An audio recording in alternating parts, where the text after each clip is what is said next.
The men in black arrived in the small town like a storm rolling in from the horizon. Their arrival was sudden and unexpected, and they were like no one the townspeople had ever seen before. They wore black suits that seemed to absorb all the light around them, making their skin look unnaturally pale. They never smiled, and their eyes were cold and unfeeling. At first, the townspeople were curious about the men in black. They wondered who they were and what they wanted.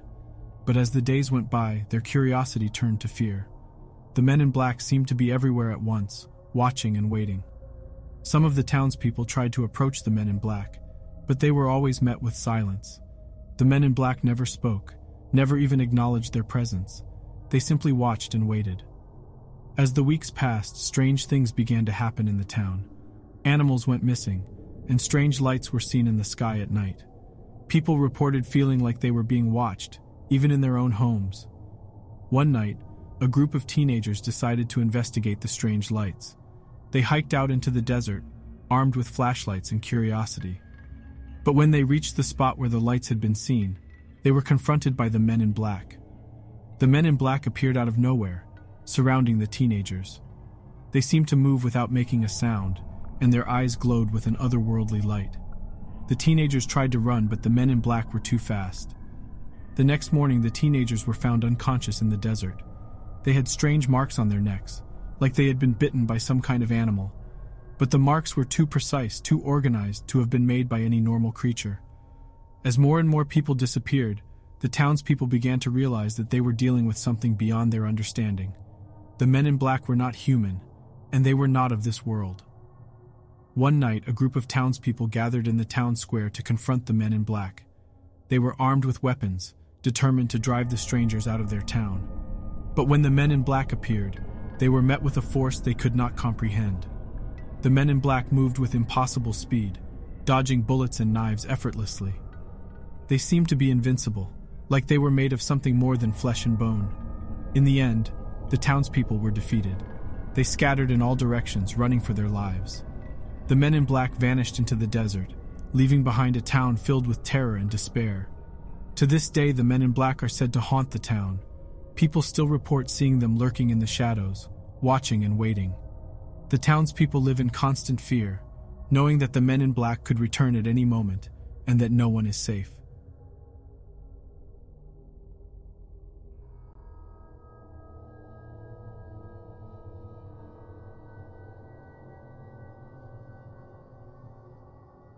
Deep in the heart of the desert, there was a lone researcher who had dedicated his life to studying the paranormal. His name was Dr. Marcus Blake, and he had spent countless hours poring over ancient texts and documents, trying to uncover the mysteries of the universe. One day, Dr. Blake received a strange email from an anonymous sender. The email contained a cryptic message that read, "You've gone too far." Dr. Blake was initially skeptical, but the more he thought about it, the more he realized that there was something sinister behind the message. Over the next few weeks, strange things began to happen to Dr. Blake. His computer would glitch and freeze, and he would receive strange phone calls from people who hung up as soon as he answered. He even began to notice shadowy figures lurking outside his office window. One night, Dr. Blake was working late in his lab when he heard a knock at the door. He cautiously made his way to the door and opened it, only to find two men dressed in black suits standing outside. The two men introduced themselves as government agents and claimed to be interested in Dr. Blake's research. At first, he was hesitant, but the men assured him that they were there to help and that they were part of a top-secret organization that specialized in investigating paranormal activity.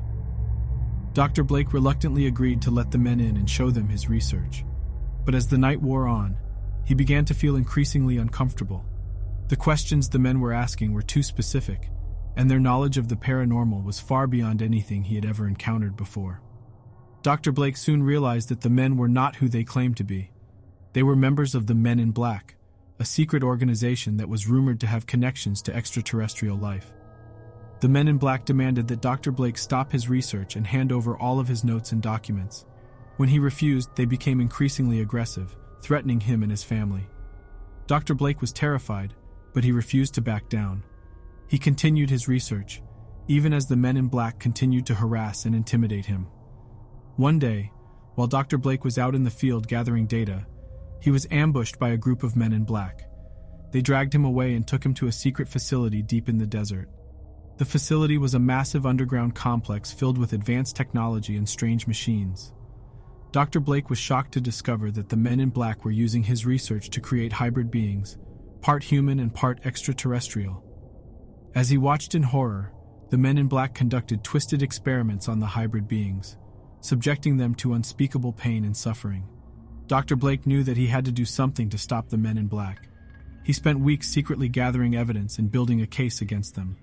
Finally, he was able to present his findings to a group of high-ranking government officials, but was silenced almost immediately.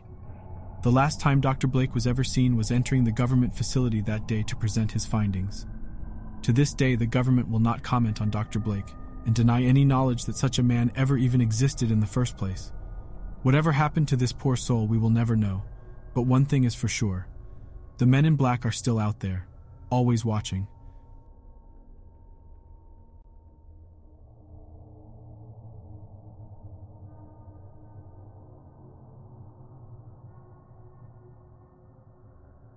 In the small town of Millfield, Indiana, there was a man named Henry who had a strange experience with a group of men in black suits.